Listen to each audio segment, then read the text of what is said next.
بسم الله الرحمن الرحيم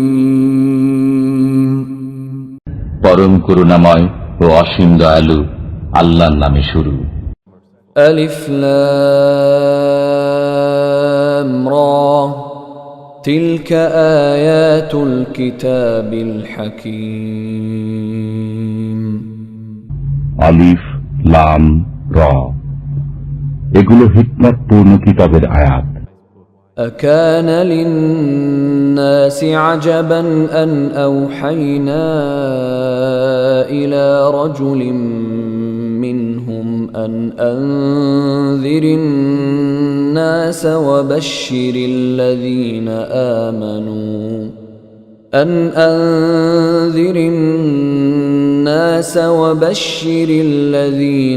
آمنوا أن لهم قدم صدق عند ربهم قال الكافرون إن هذا لساحر مبين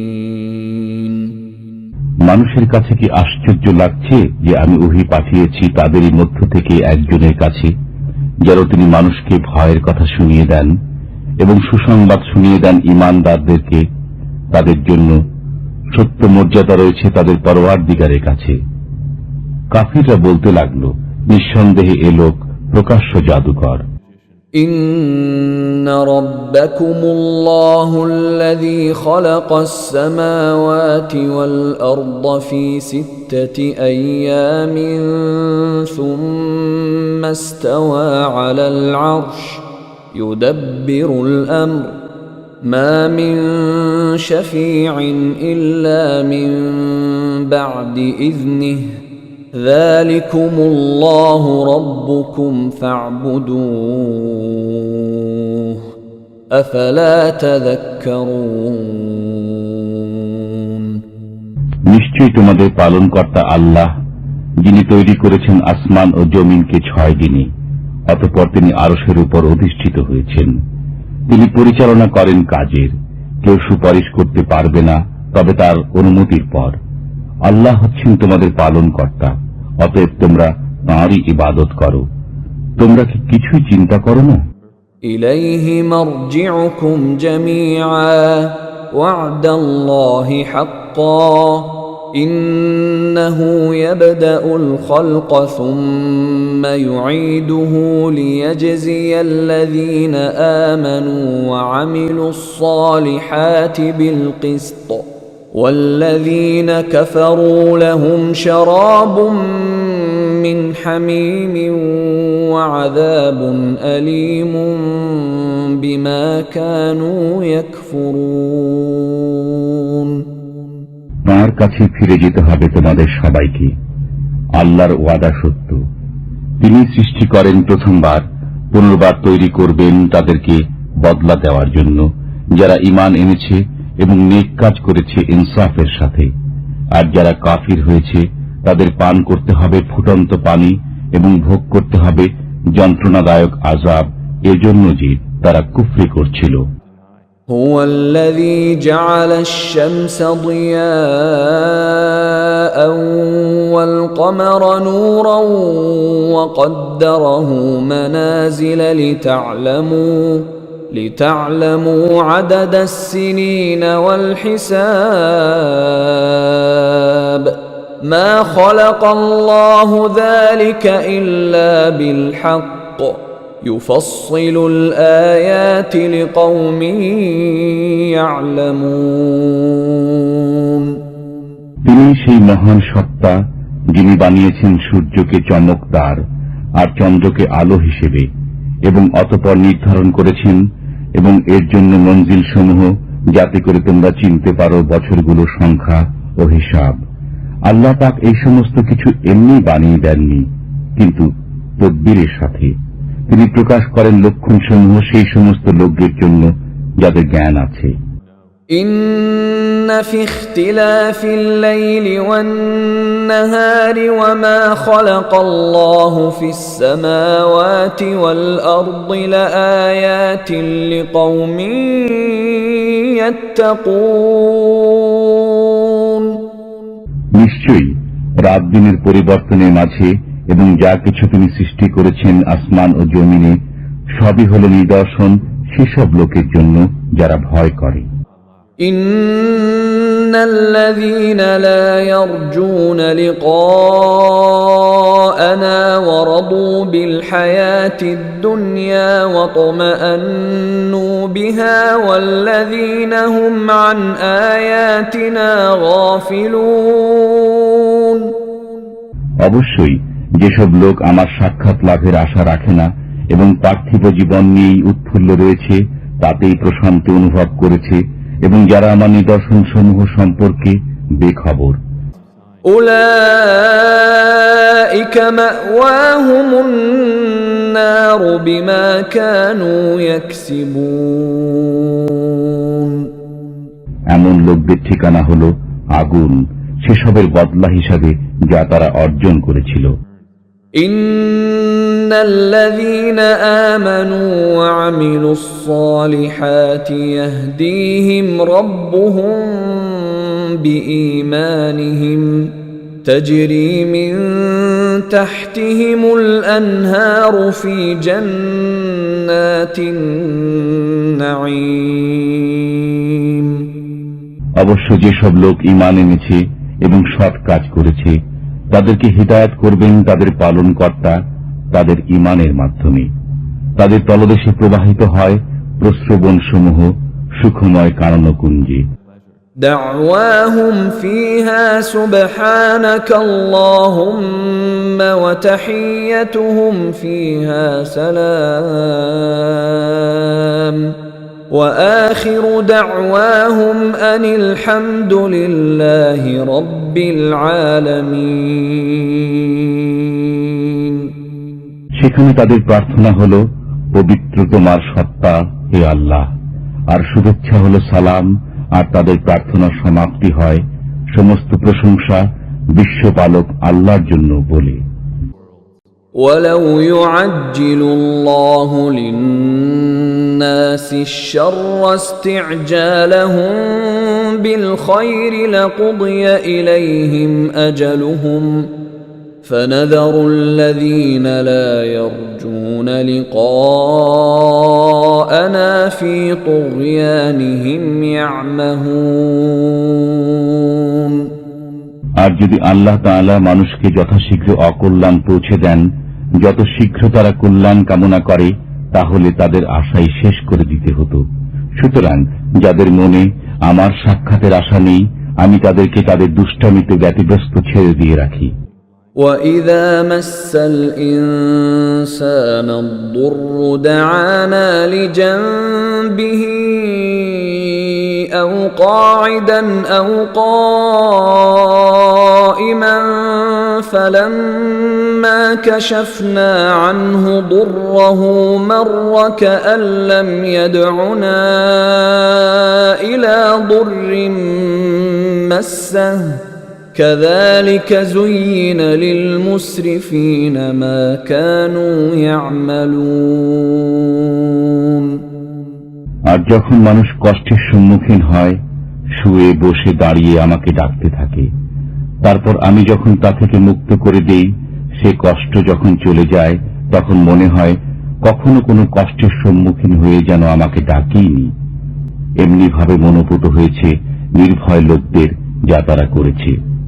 وَلَقَدْ أَهْلَكْنَا الْقُرُونَ مِنْ قَبْلِكُمْ لَمَّا ظَلَمُوا وَجَاءَتْهُمْ رُسُلُهُم بِالْبَيِّنَاتِ وَمَا كَانُوا لِيُؤْمِنُوا كَذَلِكَ نَجْزِي الْقَوْمَ الْمُجْرِمِينَ।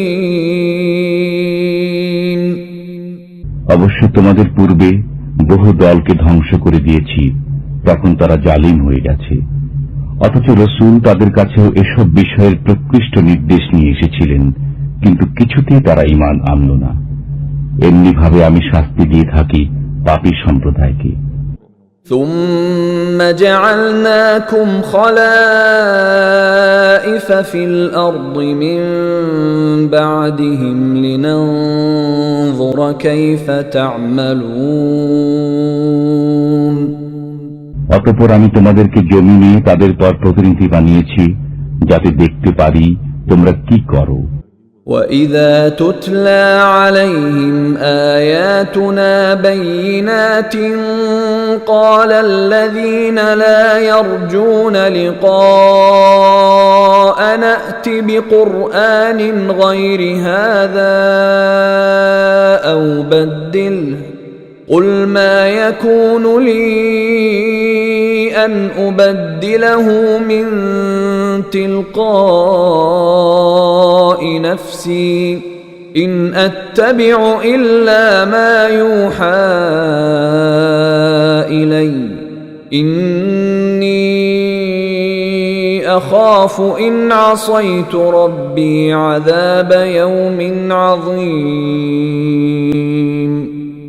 আর যখন তাদের কাছে আমার প্রকৃষ্ট আয়াতসমূহ পাঠ করা হয়, তখন সে সমস্ত লোকেরা বলে, যাদের আশা নেই আমার সাক্ষাতের, নিয়ে এসো কোন কোরআন এটি ছাড়া, অথবা একে পরিবর্তিত করে দাও। তাহলে বলে দাও, একে নিজের পক্ষ থেকে পরিবর্তিত করা আমার কাজ নয়। আমি সেই নির্দেশেরই আনুগত্য করি যা আমার কাছে আসে। আমি যদি স্বীয় পরওয়ারদিগারের নাফরমানি করি, তবে কঠিন দিবসের আযাবের ভয় করি। قُلْ لَوْ شَاءَ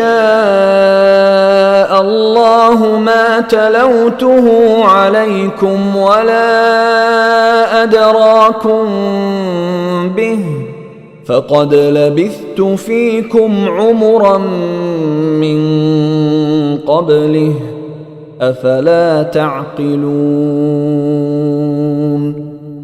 বলে দাও, যদি আল্লাহ চাইতেন তবে আমি এটি তোমাদের সামনে পড়তাম না, আর নাইবা তিনি তোমাদেরকে অবহিত করতেন এ সম্পর্কে, কারণ আমি তোমাদের মাঝে ইতিপূর্বেও একটা বয়স অতিবাহিত করেছি। তারপরেও কি তোমরা চিন্তা করবে না?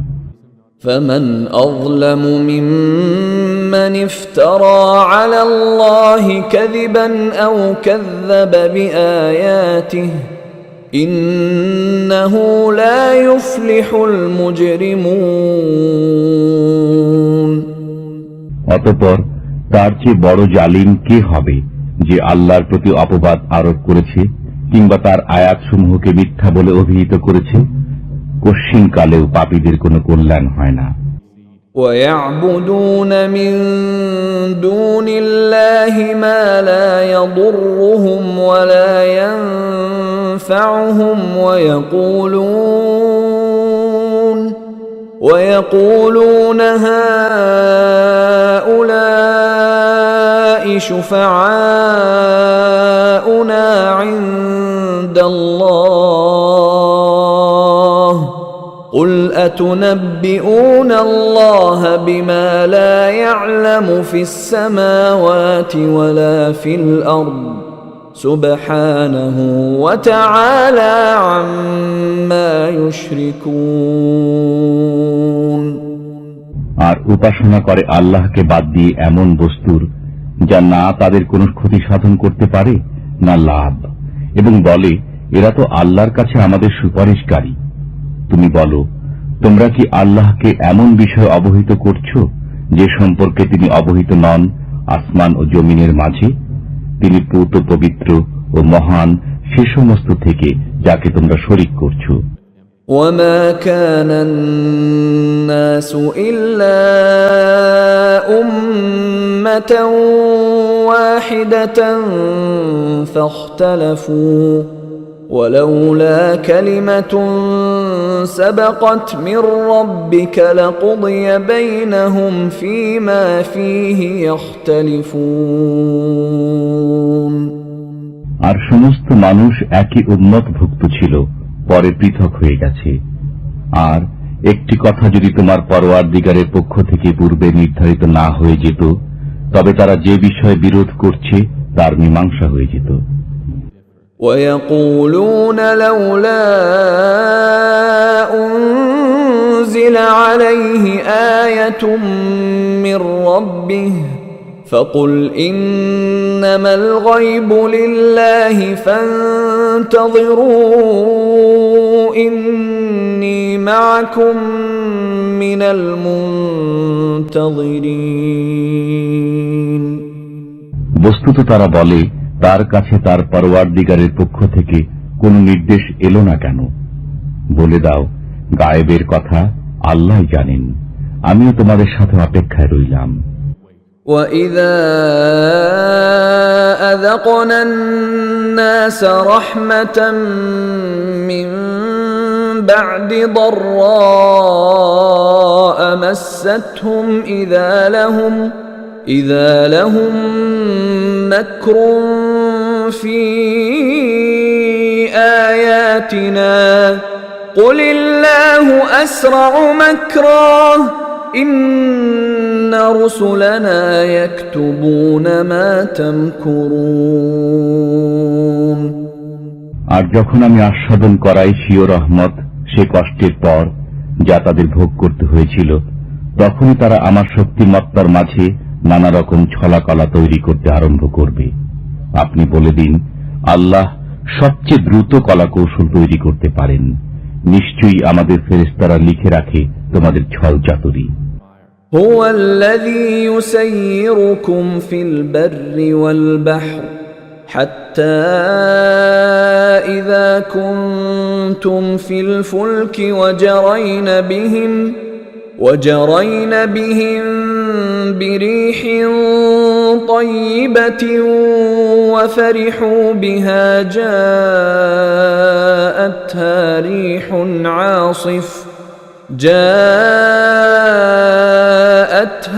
ريح عاصف وجاءهم الموج من كل مكان وظنوا أنهم أحيط بهم دعوا الله مخلصين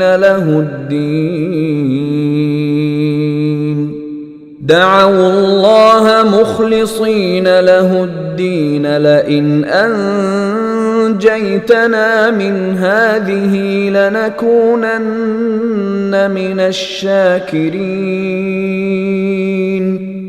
তিনি তোমাদেরকে ভ্রমণ করান স্থলে ও সাগরে, এমনকি যখন তোমরা নৌকা সমূহে আরোহণ করলে আর তার লোকজনকে অনুকূল হাওয়ায় বয়ে নিয়ে চলল এবং তাতে তারা আনন্দিত হল। নৌকাগুলোর উপর এলো তীব্র বাতাস আর সর্বদিক থেকে সেগুলোর উপর ঢেউ আসতে লাগলো এবং তারা জানতে পারল যে তারা অবরুদ্ধ হয়ে পড়েছে। তখন ডাকতে লাগলো আল্লাহকে তার ইবাদতে নিঃস্বার্থ হয়ে, যদি তুমি আমাদেরকে এ বিপদ থেকে উদ্ধার করে তোলো তাহলে নিঃসন্দেহে আমরা কৃতজ্ঞ থাকব। أنجاهم إذا هم يبغون في الأرض بغير الحق يا أيها الناس إنما بغيكم على أنفسكم متاع الحياة الدنيا ثم إلينا مرجعكم فننبئكم بما كنتم تعملون। তারপর যখন তাদেরকে আল্লাহ বাঁচিয়ে দিলেন, তখনই তারা পৃথিবীতে অনাচার করতে লাগল অন্যায়ভাবে। হে মানুষ, শোনো, তোমাদের অনাচার তোমাদেরই উপর পড়বে। পার্থিব জীবনের সুফল ভোগ করে নাও, অতঃপর আমার নিকট প্রত্যাবর্তন করতে হবে, তখন আমি বাতলে দেব যা কিছু তোমরা করতে। إنما مثل الحياة الدنيا كماء إن أنزلناه من السماء فاختلط به نبات الأرض مما يأكل الناس والأنعام حتى إذا أخذت الأرض زخرفها وزينت وظن أهلها أنهم قادرون عليها أتاها أمرنا ليلا أو نهارا فجعلناها حصيدا كأن لم تغن بالأمس كذلك نفصل الآيات لقوم يتفكرون পার্থিব জীবনের উদাহরণ তেমনি, যেমন আমি আসমান থেকে পানি বর্ষণ করলাম, পরে তা মিলিত সংমিশ্রিত হয়ে তা থেকে জমিনের শ্যামল উদ্ভিদ বেরিয়ে এলো, যা মানুষ ও জীবজন্তুরা খেয়ে থাকে। এমনকি জমিন যখন সৌন্দর্য সুসময় ভরে উঠল আর জমিনের অধিকর্তারা ভাবতে লাগলো এগুলো আমাদের হাতে আসবে, হঠাৎ করে তার উপর আমার নির্দেশ এলো রাত্রে কিংবা দিনে, তখন সেগুলোকে কেটে স্তূপাকার করে দিল, যেন কালো এখানে কোনো আবাদ ছিল না। এমনি ভাবে আমি খোলাখুলি বর্ণনা করে থাকি নিদর্শন সমূহ সে সমস্ত লোকদের জন্য যারা লক্ষ্য করে। والله يدعو إلى دار السلام ويهدي من يشاء إلى صراط مستقيم। আর আল্লাহ শান্তি নিরাপত্তার আলোয়ের প্রতি আহ্বান জানান এবং যাকে ইচ্ছা সরল পথ প্রদর্শন করেন। للذين أحسنوا الحسنى وزيادة ولا يرهق وجوههم قتر ولا ذلة أولئك أصحاب الجنة هم فيها خالدون। যারা সৎকর্ম করেছে তাদের জন্য রয়েছে কল্যাণ এবং তারও চেয়ে বেশি, আর তাদের মুখমণ্ডলকে আবৃত করবে না মলিনতা কিংবা অপমান। তারাই হল জান্নাতবাসী, এতে তারা বসবাস করতে থাকবে অনন্তকাল।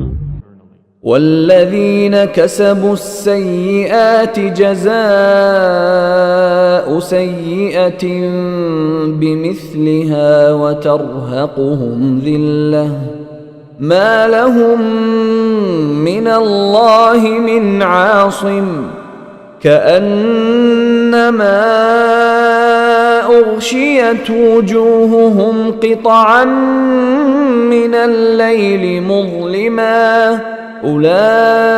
أولئك أصحاب النار هم فيها خالدون। আর যারা সঞ্চয় করেছে অকল্যাণ ও অসৎ কর্মের বদলায়, সে পরিমাণ অপমান তাদের চেহারাকে আবৃত করে ফেলবে। কেউ নেই তাদেরকে বাঁচাতে পারে আল্লাহর হাত থেকে। তাদের মুখমণ্ডল যেন ঢেকে দেয়া হয়েছে আঁধার রাতের টুকরা দিয়ে। এরা হল দোজখবাসী, এরা এতেই থাকতে পারবে অনন্তকাল।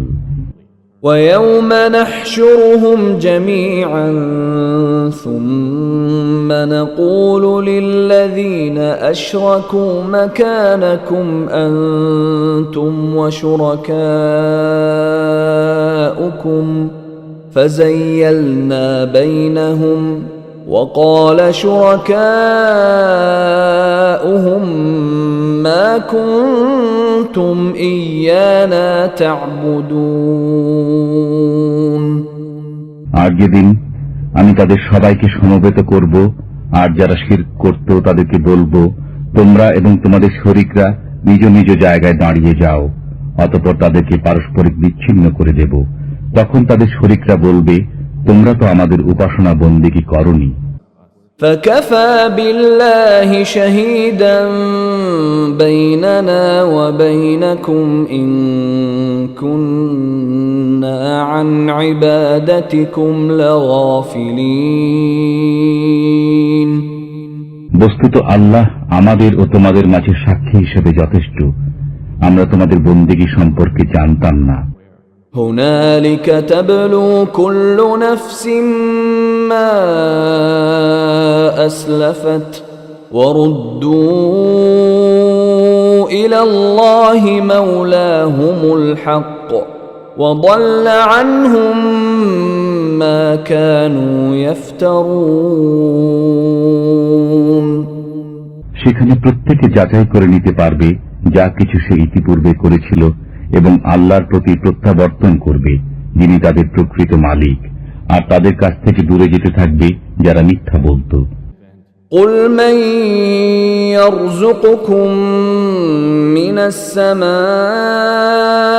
والأرض أم من يملك السمع والأبصار ومن يخرج الحي من الميت ويخرج الميت من الحي ومن يدبر الأمر فسيقولون الله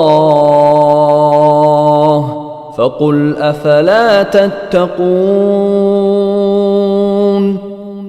তুমি জিজ্ঞেস করো, কে রুজি দান করে তোমাদেরকে আসমান থেকে ও জমিন থেকে, কিংবা কে তোমাদের কান ও চোখের মালিক? তাছাড়া কে জীবিতকে মৃতের ভেতর থেকে বের করেন এবং কেই বা মৃতকে জীবিতের মধ্য থেকে বের করেন? কে করেন কর্ম সম্পাদনের ব্যবস্থাপনা? তখন তারা বলে উঠবে, আল্লাহ। তখন তুমি বলো, তারপরেও ভয় করছো না? فذلكم الله ربكم الحق فماذا بعد الحق إلا الضلال فأنى تصرفون।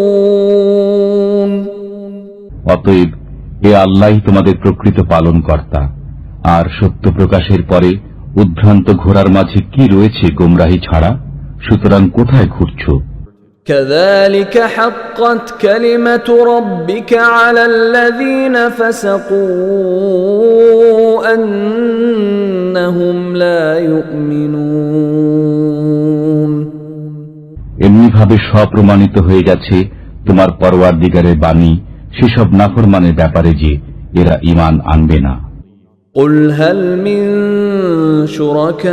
شركائكم من يبدأ الخلق ثم يعيده قل الله يبدأ الخلق ثم يعيده فأنى تؤفكون।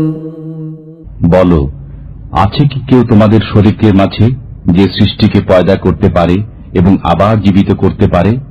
বলো, আল্লাহ প্রথমবার সৃষ্টি করেন এবং অতঃপর তার পুনরুদ্ভব করবেন। অতএব কোথায় ঘুরপাক খাচ্ছ? قل هل من شركائكم من يهدي إلى الحق قل الله يهدي للحق أفمن يهدي إلى الحق أحق أن يتبع أم من لا يهدي إلا أن يهدى فما لكم كيف تحكمون। জিজ্ঞেস করো, আছে কি কেউ তোমাদের শরীকদের মধ্যে যে সত্য সঠিক পথ প্রদর্শন করবে? বলো, আল্লাহ সত্য সঠিক পথ প্রদর্শন করেন। সুতরাং এমন যে লোক সঠিক পথ দেখাবে তার কথা মান্য করা, কিংবা যে লোক নিজে নিজে পথ খুঁজে পায় না তাকে পথ দেখানো কর্তব্য। অতএব তোমাদের কি হলো? কেমন তোমাদের বিচার? وما يتبع أكثرهم إلا ظنا إن الظن لا يغني من الحق شيئا إن الله عليم بما يفعلون। বস্তুত তাদের অধিকাংশই শুধু আন্দাজ অনুমানের উপর চলে, অথচ আন্দাজ অনুমান সত্যের বেলায় কোনো কাজেই আসে না। আল্লাহ ভালো করে জানেন তারা যা কিছু করে। وما كان هذا القرآن أن يفترى من دون الله ولكن تصديق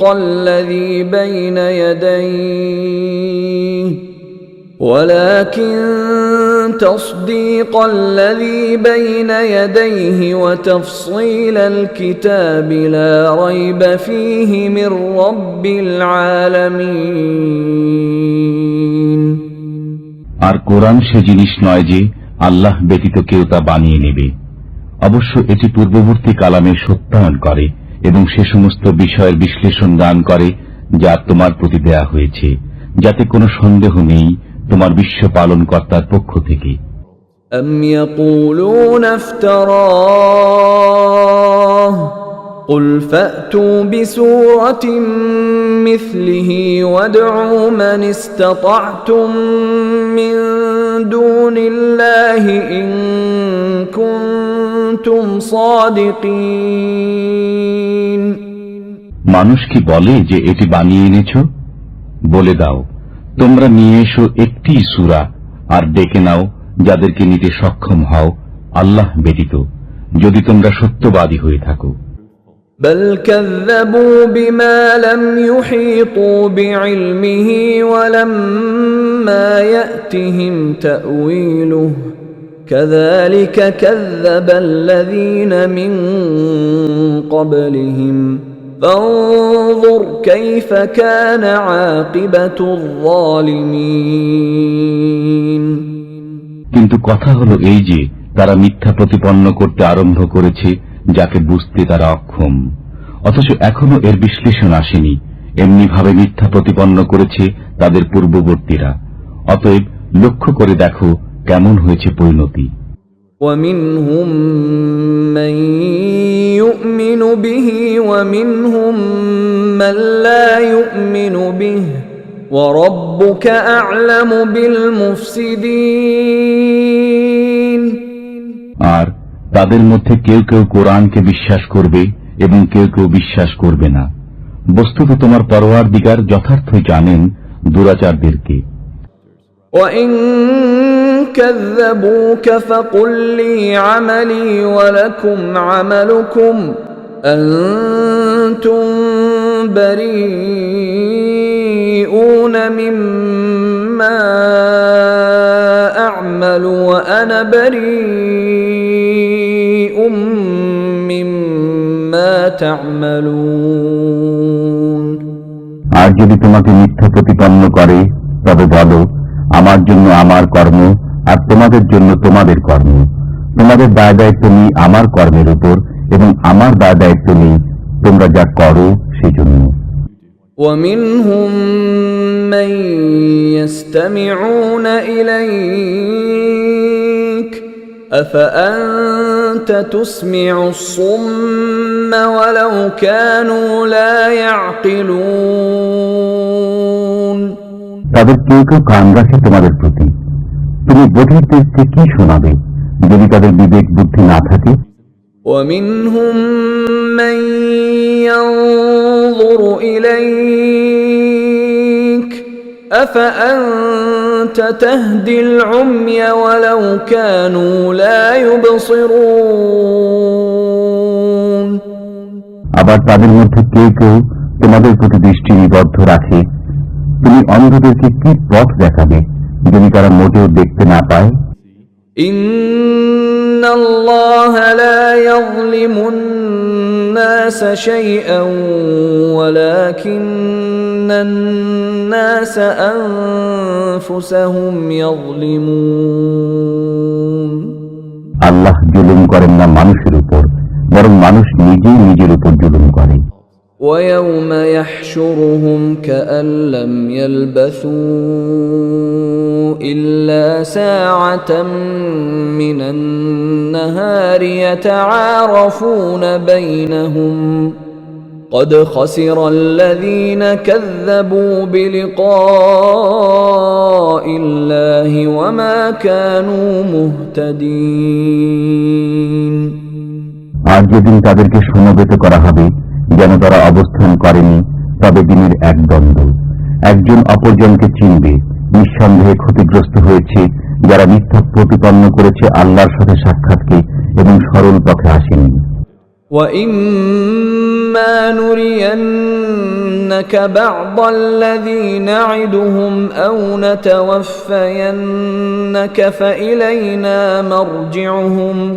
فإلينا مرجعهم ثم الله شهيد على ما يفعلون।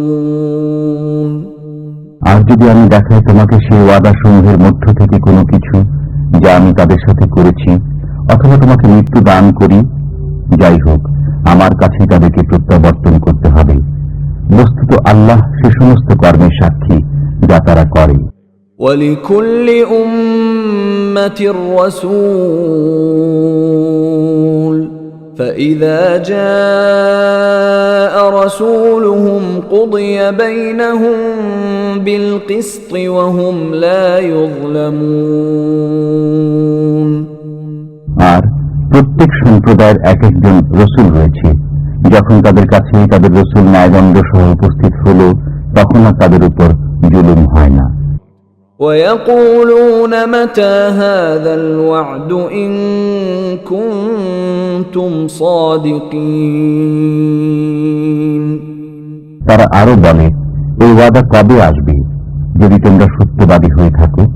قُل لَّا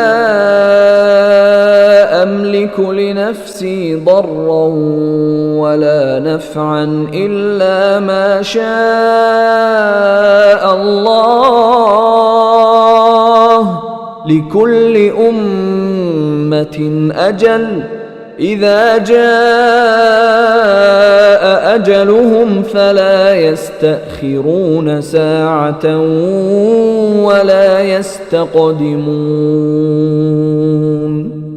তুমি বলো, আমি আমার নিজের ক্ষতি কিংবা লাভেরও মালিক নই, কিন্তু আল্লাহ যা ইচ্ছা করেন। প্রত্যেক সম্প্রদায়ের জন্যই এক একটি ওয়াদা রয়েছে। যখন তাদের সে ওয়াদা এসে পৌঁছে যাবে, তখন না এক দণ্ড পেছনে সরতে পারবে, না সামনে ফসকাতে পারবে।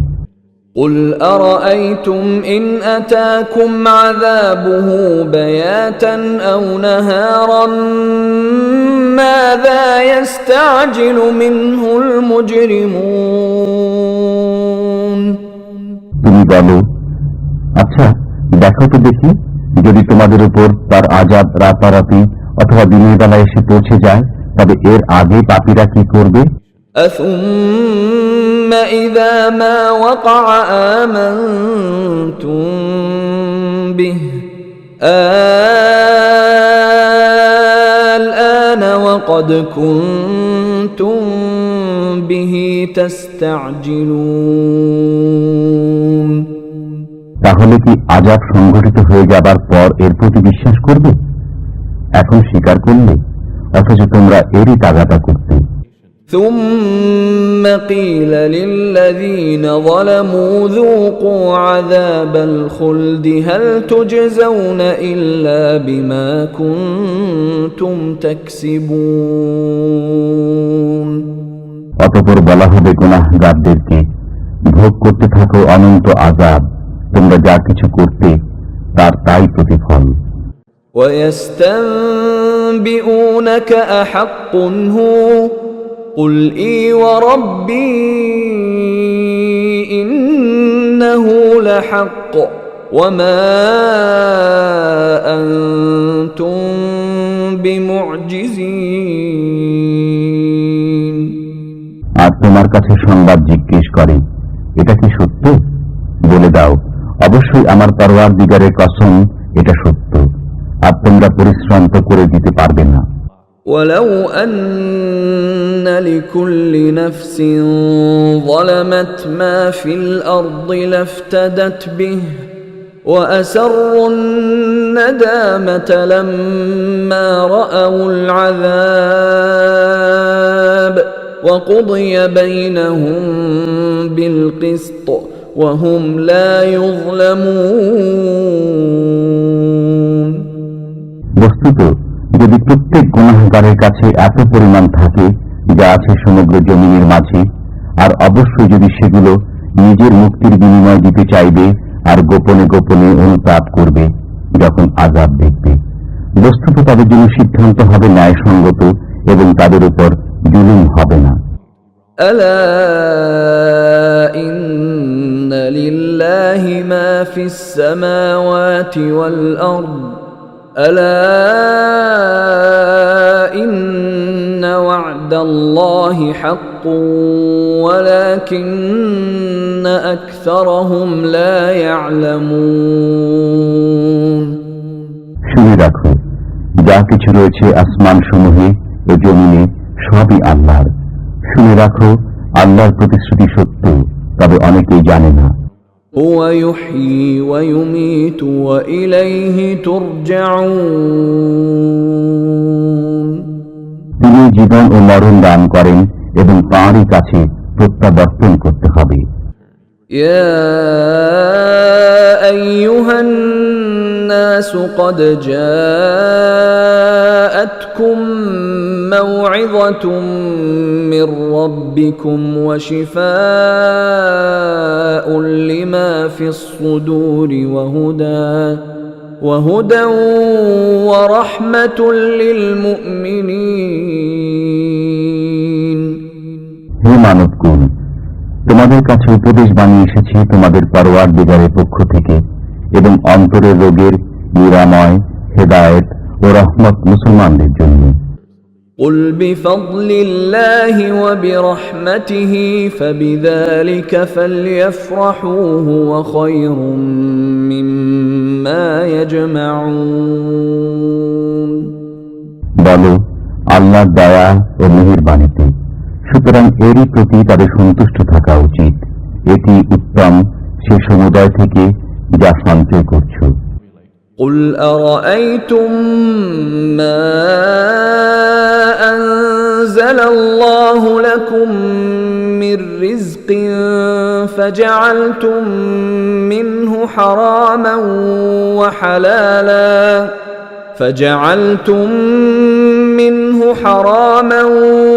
وحلالا قل الله أذن لكم أم على الله تفترون বলো, আচ্ছা, নিজেই লক্ষ্য করে দেখো, যা কিছু আল্লাহ তোমাদের জন্য রিজিক হিসাবে অবতীর্ণ করেছেন, তোমরা সেগুলোর মধ্য থেকে কোনটাকে হারাম আর কোনটাকে হালাল সাব্যস্ত করছো। বলো, তোমাদেরকে কি আল্লাহ নির্দেশ দিয়েছেন, নাকি আল্লাহর উপর অপবাদ আরোপ করছো? وما ظن الذين يفترون على الله الكذب يوم القيامة إن الله لذو فضل على الناس ولكن أكثرهم لا يشكرون আর আল্লাহর প্রতি মিথ্যা অপবাদ আরোপকারীদের কি ধারণা কিয়ামত সম্পর্কে? আল্লাহ তো মানুষের প্রতি অনুগ্রহই করেন, কিন্তু অনেকেই কৃতজ্ঞতা স্বীকার করে না। وما تكون في شأن وما تتلو منه من قرآن ولا تعملون من عمل إلا كنا عليكم شهودا إذ تفيضون فيه وما يعزب عن ربك من مثقال ذرة في الأرض ولا في السماء ولا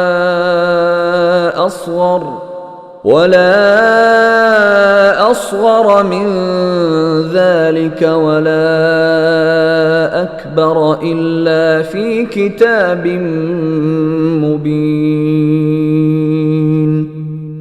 বস্তুত যে কোনো অবস্থাতেই তুমি থাকো এবং কোরআনের যে কোনো অংশ থেকে পাঠ করো কিংবা যে কোনো কাজই তোমরা করো, অথচ আমি তোমাদের নিকটে উপস্থিত থাকি যখন তোমরা তাতে আত্মনিয়োগ করো।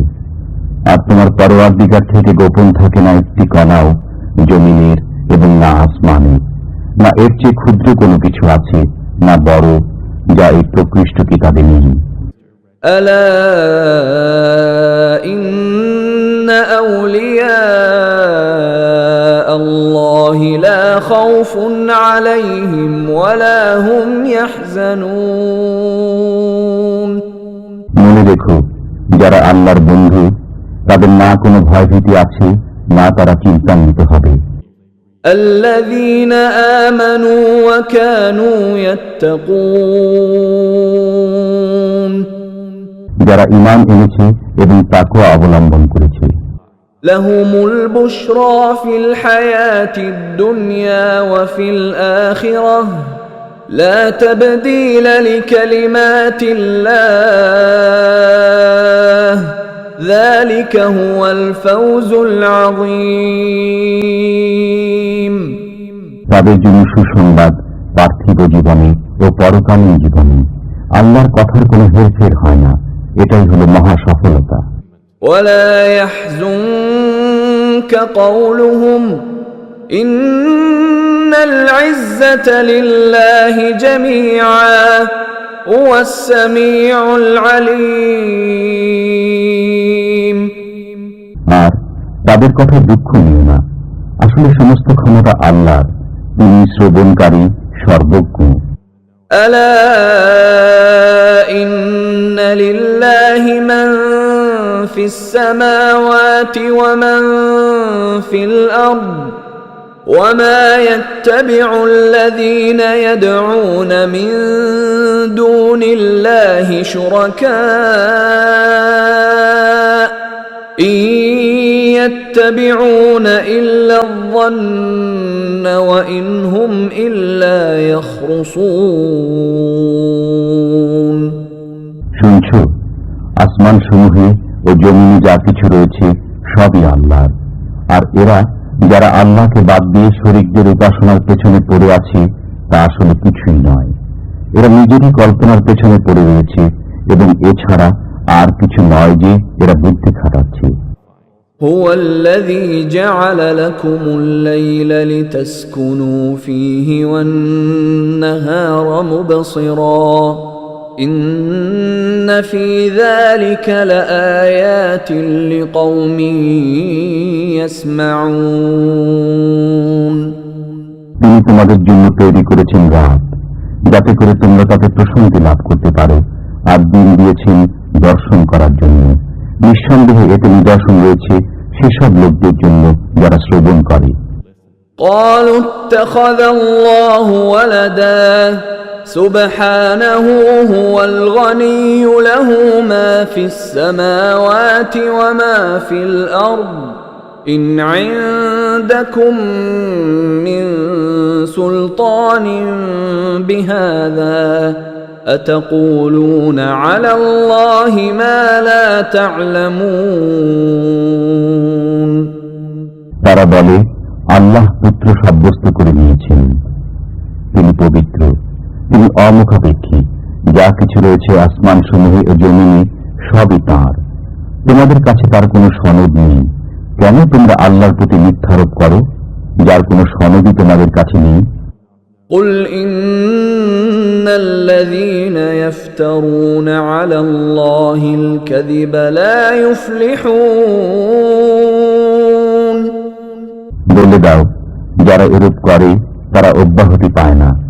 متاع في الدنيا ثم إلينا مرجعهم ثم نذيقهم العذاب الشديد بما كانوا يكفرون পার্থিব জীবনে সামান্য লাভ, অতঃপর আমার নিকট প্রত্যাবর্তন করতে হবে। তখন আমি তাদেরকে আস্বাদন করাবো কঠিন আযাব তাদেরই কৃত কুফরির বদলাতে। واتل عليهم نبأ نوح إذ قال لقومه يا قوم إن كان كبر عليكم مقامي وتذكيري بآيات الله فعلى الله توكلت فأجمعوا أمركم وشركاءكم ثم لا يكن أمركم عليكم غمة ثم قضوا إلي ولا تنظرون আর তাদেরকে শুনিয়ে দাও নূহের অবস্থা, যখন সে স্বীয় সম্প্রদায়কে বলল, হে আমার সম্প্রদায়, যদি তোমাদের মাঝে আমার অবস্থিতি এবং আল্লাহর আয়াতসমূহের মাধ্যমে নসিহত করা ভারী বলে মনে হয়ে থাকে, তবে আমি আল্লাহর উপর ভরসা করছি। এখন তোমরা সবাই মিলে নিজেদের কর্ম সাব্যস্ত করো এবং এতে তোমাদের শরীকদেরকেও সমবেত করে নাও, যাতে তোমাদের মাঝে নিজেদের কাজের ব্যাপারে কোনো সন্দেহ সংশয় না থাকে। অতঃপর আমার সম্পর্কে যা কিছু করার করে ফেলো এবং আমাকে অব্যাহতি দিও না। فإن توليتم فما سألتكم من أجر إن أجري إلا على الله وأمرت أن أكون من المسلمين। তারপরও যদি বিমুখতা অবলম্বন করো তবে আমি তোমাদের কাছে কোন রকম বিনিময় কামনা করি না। আমার বিনিময় হলো আল্লাহর দায়িত্বে, আর আমার প্রতি নির্দেশ রয়েছে যেন আমি আনুগত্য অবলম্বন করি। فكذبوه فنجيناه ومن معه في الفلك وجعلناهم خلائف وأغرقنا الذين كذبوا بآياتنا فانظر كيف كان عاقبة المنذرين। তারপরও এরা মিথ্যা প্রতিপন্ন করল, সুতরাং তাকে এবং তার সাথে নৌকায় যারা ছিল তাদেরকে বাঁচিয়ে নিয়েছি এবং যথাস্থানে আবাদ করেছি, আর তাদেরকে ডুবিয়ে দিয়েছি যারা আমার কথাকে মিথ্যা প্রতিপন্ন করেছে। সুতরাং লক্ষ্য করো কেমন পরিণতি ঘটেছে তাদের, যাদেরকে ভীতি প্রদর্শন করা হয়েছিল। ثم بعثنا من بعده رسلا إلى قومهم فجاءوهم بالبينات فما كانوا ليؤمنوا بما كذبوا به من قبل كذلك نطبع على قلوب المعتدين। অনন্তর আমি নূহের পরে বহু নবী রাসূল পাঠিয়েছি তাদের সম্প্রদায়ের প্রতি। তারপর তাদের কাছে তারা প্রকাশ্য দলিল প্রমাণ উপস্থাপন করেছে, কিন্তু তাদের দ্বারা এমনটি হয়নি যে ঈমান আনবে সে ব্যাপারে যাকে তারা ইতিপূর্বে মিথ্যা প্রতিপন্ন করেছিল। এভাবেই আমি মোহর এঁটে দেই সীমালঙ্ঘনকারীদের অন্তরসমূহের উপর। ثم بعثنا من بعدهم موسى وهارون إلى فرعون وملئه بآياتنا فاستكبروا وكانوا قوما مجرمين। অতঃপর তাদের পেছনে পাঠিয়েছি আমি মূসা ও হারুনকে ফিরাউন ও তার সর্দারের প্রতি স্বীয় নির্দেশাবলী সহকারে, অথচ তারা অহংকার করতে আরম্ভ করেছে। فلما جاءهم الحق من عندنا قالوا إن هذا لسحر مبين। বস্তুত তারা ছিল গুনাহগার। তারপর আমার পক্ষ থেকে যখন তাদের কাছে সত্য বিষয় উপস্থিত হলো তখন বলতে লাগলো, এগুলো তো প্রকাশ্য জাদু। قال موسى أتقولون للحق لما جاءكم أسحر هذا ولا يفلح الساحرون। মূসা বলল, সত্যের ব্যাপারে একথা বলছো, তা তোমাদের কাছে পৌঁছার পর এ কি জাদু? অথচ যারা জাদুকর তারা সফল হতে পারে না। قالوا أجئتنا لتلفتنا عما وجدنا عليه آباءنا وتكون لكما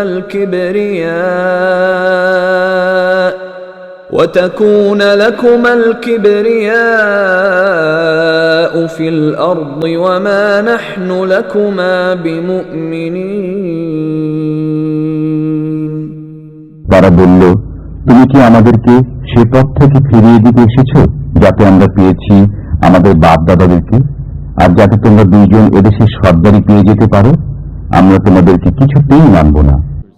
وقال فرعون ائتوني بكل ساحر عليم। আর ফিরাউন বলল, আমার কাছে নিয়ে এসো সুদক্ষ জাদুকরদেরকে। فلما جاء السحرة قال لهم موسى ألقوا ما أنتم ملقون। তারপর যখন জাদুকররা এলো মুসা তাদেরকে বলল, নিক্ষেপ করো, তোমরা যা কিছু নিক্ষেপ করে থাকো। فلما ألقوا قال موسى ما جئتم به السحر إن الله سيبطله إن الله لا يصلح عمل المفسدين। তারপর যখন তারা নিক্ষেপ করল, মুসা বলল, যা কিছু তোমরা এনেছো তা সবই জাদু, এবার আল্লাহ এসব ভণ্ডুল করে দিচ্ছেন। নিঃসন্দেহে আল্লাহ দুষ্কর্মীদের কর্মকে সুষ্ঠুতা দান করেন না। ويحق الله الحق بكلماته ولو كره المجرمون। আল্লাহ সত্যকে সত্যে পরিণত করেন স্বীয় নির্দেশে, যদিও পাপীদের তা মনোপুত নয়। فما آمن لموسى إلا ذرية من قومه على خوف من فرعون وملئهم أن يفتنهم وإن فرعون لعال في الأرض وإنه لمن المسرفين। আর কেউ ঈমান আনল না মুসার প্রতি তার কওমের কতিপয় বালক ছাড়া। ফিরাউন ও তার সর্দারের ভয়ে যে এরা না আবার কোনো বিপদে ফেলে দেয়। ফিরাউন যে সময় কর্তৃত্বের শিখরে আরোহণ করেছিল আর সে তার হাত ছেড়ে রেখেছিল। وقال موسى يا قوم إن كنتم آمنتم بالله فعليه توكلوا إن كنتم مسلمين। আর মুসা বলল, হে আমার সম্প্রদায়, তোমরা যদি আল্লাহর উপর ঈমান এনে থাকো তবে তারই উপর ভরসা করো, যদি তোমরা ফরমাবরদারও হয়ে থাকো। فقالوا على الله توكلنا ربنا لا تجعلنا فتنة للقوم الظالمين। তখন তারা বলল, আমরা আল্লাহর উপর ভরসা করেছি, হে আমাদের পালনকর্তা, আমাদের উপর এই জালিম কওমের শক্তি পরীক্ষা করিও না। ونجنا برحمتك من القوم الكافرين। আর আমাদেরকে অনুগ্রহ করে ছাড়িয়ে দাও এই কাফিরদের কবল থেকে। وأوحينا إلى موسى وأخيه أن تبوأ لقومكما بمصر بيوتا واجعلوا بيوتكم قبلة وأقيموا الصلاة وبشر المؤمنين। আর আমি নির্দেশ পাঠালাম মুসা এবং তার ভাইয়ের প্রতি যে তোমরা তোমাদের জাতির জন্য মিশরের মাটিতে বাসস্থান নির্ধারণ করো, আর তোমাদের ঘরগুলো বানাবে কিবলামুখী করে, এবং নামাজ কায়েম করো, আর যারা ঈমানদার তাদেরকে সুসংবাদ দান করো। وقال موسى ربنا إنك آتيت فرعون وملأه زينة وأموالا في الحياة الدنيا ربنا ليضلوا عن سبيلك ربنا اطمس على أموالهم واشدد على قلوبهم فلا يؤمنوا حتى يروا العذاب الأليم। মুসা বলল, হে আমার পরওয়ারদিগার, তুমি ফিরাউনকে এবং তার সর্দারদেরকে পার্থিব জীবনের আরম্ভ দান করেছ এবং সম্পদ দান করেছ। হে আমার পরওয়ারদিগার, এজন্য যে তারা তোমার পথ থেকে বিপদগামী করবে। হে আমার পরওয়ারদিগার, তাদের ধন সম্পদ ধ্বংস করে দাও এবং তাদের অন্তরগুলোকে কঠোর করে দাও, যাতে করে তারা ততক্ষণ পর্যন্ত ঈমান না আনে যতক্ষণ না বেদনাদায়ক আযাব প্রত্যক্ষ করে নেয়। قال قد أجيبت دعوتكما فاستقيما ولا تتبعان سبيل الذين لا يعلمون বললেন, তোমাদের দোয়া মঞ্জুর হয়েছে, অতএব তোমরা দুজন অটল থাকো এবং তাদের পথে চলো না যারা অজ্ঞ। وجاوزنا ببني إسرائيل البحر فأتبعهم فرعون وجنوده بغيا وعدوا حتى إذا أدركه الغرق قال آمنت أنه لا إله إلا الذي آمنت به بنو إسرائيل وأنا من المسلمين বনী ইসরায়েলকে আমি পার করে দিয়েছি নদী, তারপর তাদের পশ্চাৎবাদন করেছি ফিরাউন ও তার সেনাবাহিনী দুরাচার ও বাড়াবাড়ির উদ্দেশ্যে। এমনকি যখন তারা ডুবতে আরম্ভ করলো তখন বলল, এবার বিশ্বাস করে নিচ্ছি যে কোনো মাবুদ নেই তাকে ছাড়া, যার উপর ঈমান এনেছে বনী ইসরায়েলরা। বস্তুত আমিও তাঁরই অনুগতদের অন্তর্ভুক্ত। الآن وقد عصيت قبل وكنت من المفسدين এখনই কথা বলছো, অথচ তুমি ইতিপূর্বে নাফরমানি করেছিলে এবং পথভ্রষ্টদেরই অন্তর্ভুক্ত ছিলে। فاليوم ننجيك ببدنك لتكون لمن خلفك آية وإن كثيرا من الناس عن آياتنا لغافلون অতএব আজকের দিনে বাঁচিয়ে দিচ্ছি আমি তোমার দেহকে, যাতে তোমার পশ্চাৎবর্তীদের জন্য নিদর্শন হতে পারে। আর নিঃসন্দেহ বহু লোক আমার মহাশক্তির প্রতি লক্ষ্য করে না। وَلَقَدْ بَوَّأْنَا بَنِي إِسْرَائِيلَ مُبَوَّأَ صِدْقٍ وَرَزَقْنَاهُم مِّنَ الطَّيِّبَاتِ فَمَا اخْتَلَفُوا حَتَّى جَاءَهُمُ الْعِلْمُ إِنَّ رَبَّكَ يَقْضِي بَيْنَهُمْ يَوْمَ الْقِيَامَةِ فِيمَا كَانُوا فِيهِ يَخْتَلِفُونَ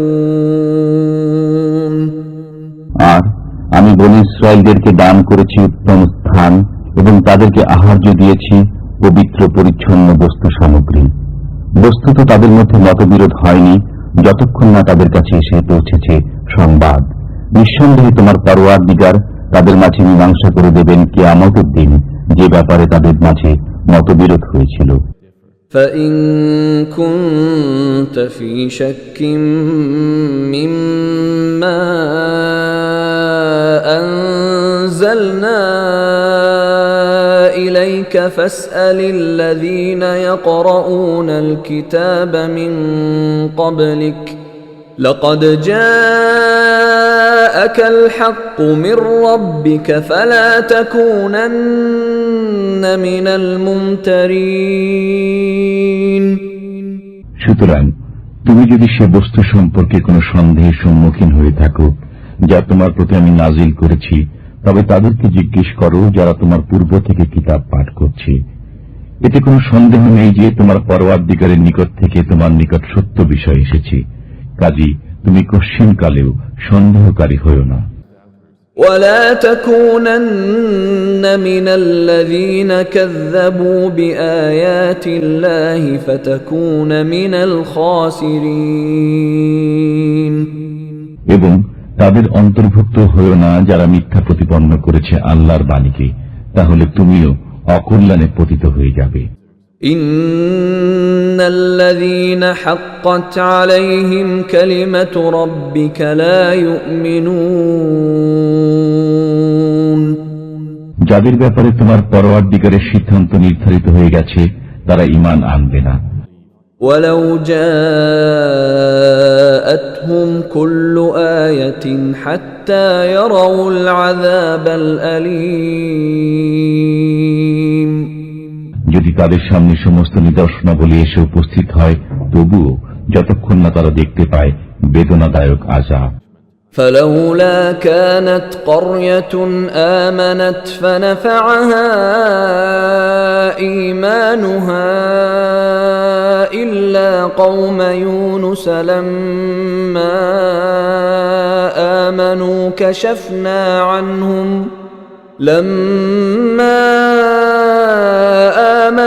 كشفنا عنهم عذاب الخزي في الحياة الدنيا ومتعناهم إلى حين।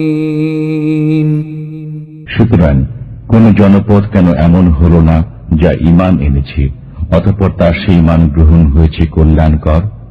অবশ্য ইউনূসের সম্প্রদায়ের কথা আলাদা। তারা যখন ঈমান আনে তখন আমি তুলে নিই তাদের উপর থেকে অপমানজনক আযাব পার্থিব জীবনে এবং তাদেরকে কল্যাণ পৌঁছাই এক নির্ধারিত সময় পর্যন্ত। وَلَوْ شَاءَ رَبُّكَ لَآمَنَ مَن فِي الْأَرْضِ كُلُّهُمْ جَمِيعًا أَفَأَنْتَ تُكْرِهُ النَّاسَ حَتَّى يَكُونُوا مُؤْمِنِينَ। আর তোমার পরওয়ারদিগার যদি চাইতেন তবে পৃথিবীর বুকে যারা রয়েছে তাদের সবাই ঈমান নিয়ে আসত সমবেতভাবে। তুমি কি মানুষের উপর জবরদস্তি করবে ঈমান আনার জন্য? وَمَا كَانَ لِنَفْسٍ أَن تُؤْمِنَ إِلَّا بِإِذْنِ اللَّهِ وَيَجْعَلُ الرِّجْسَ عَلَى الَّذِينَ لَا يَعْقِلُونَ। আর কারো ঈমান আনা হতে পারে না যতক্ষণ না আল্লাহর হুকুম হয়। পক্ষান্তরে তিনি অপবিত্রতা আরোপ করেন যারা বুদ্ধি প্রয়োগ করে না তাদের উপর।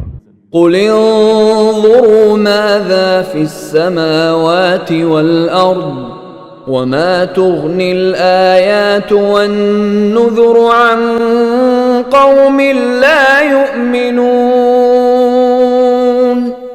তাহলে আপনি বলে দিন, চেয়ে দেখো তো আসমান সমূহে ও জমিনে কি রয়েছে, আর কোন নিদর্শন এবং কোন ভীতি প্রদর্শনী কোনো কাজে আসে না সেসব লোকের জন্য যারা মান্য করে না।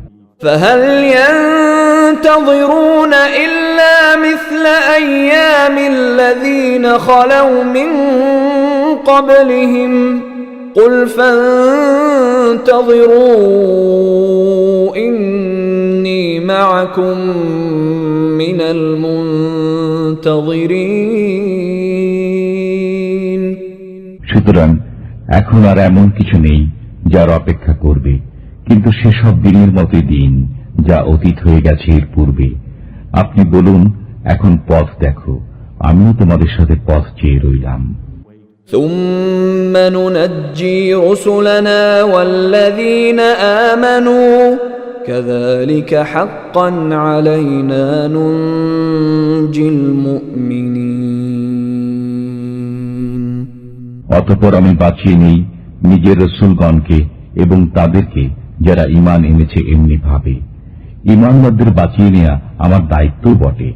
قُلْ يَا أَيُّهَا النَّاسُ إِن كُنتُمْ فِي شَكٍّ مِّن دِينِي فَلَا أَعْبُدُ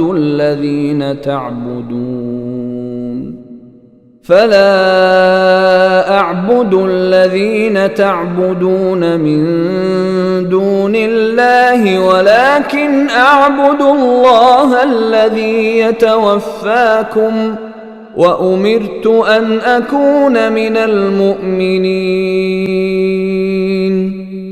বলে দাও, হে মানবকুল, তোমরা যদি আমার দ্বীনের ব্যাপারে সন্দিহান হয়ে থাকো তবে জেনো আমি তাদের ইবাদত করি না যাদের ইবাদত তোমরা করো আল্লাহ ব্যতীত, কিন্তু আমি ইবাদত করি আল্লাহ তাআলার, যিনি তুলে নেন তোমাদেরকে, আর আমার প্রতি নির্দেশ হয়েছে যাতে আমি ঈমানদারদের অন্তর্ভুক্ত থাকি। وَأَنْ أَقِمْ وَجْهَكَ لِلدِّينِ حَنِيفًا وَلَا تَكُونَنَّ مِنَ الْمُشْرِكِينَ। আর যেন সোজা দ্বীনের প্রতি মুখ করি সরল হয়ে এবং যেন মুশরিকদের অন্তর্ভুক্ত না হই। وَلَا تَدْعُ مِن دُونِ اللَّهِ مَا لَا يَنفَعُكَ وَلَا يضرك فإن فعلت فإنك إذا من الظالمين আর নির্দেশ হয়েছে আল্লাহ ব্যতীত এমন কাউকে ডাকবে না যে তোমার ভালো করবে না মন্দও করবে না। বস্তুত তুমি যদি এমন কাজ করো তাহলে তখন তুমিও জালিমদের অন্তর্ভুক্ত হয়ে যাবে। وَإِن يَمْسَسْكَ اللَّهُ بِضُرٍّ فَلَا كَاشِفَ لَهُ إِلَّا هُوَ وَإِن يُرِدْكَ بِخَيْرٍ فَلَا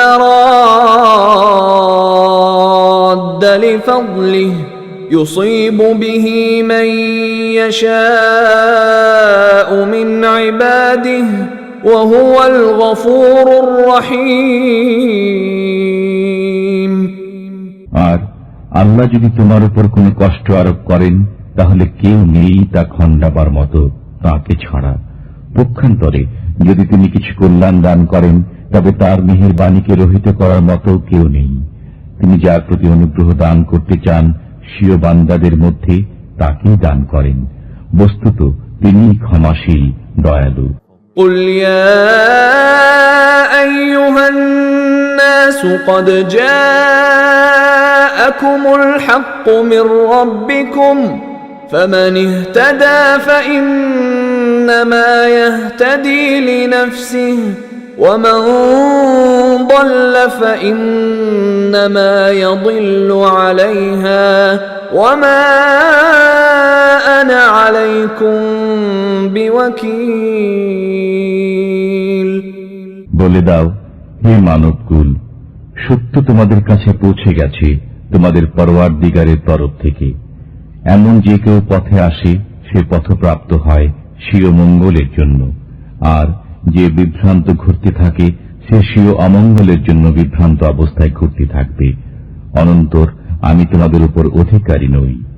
واتبع ما يوحى إليك واصبر حتى يحكم الله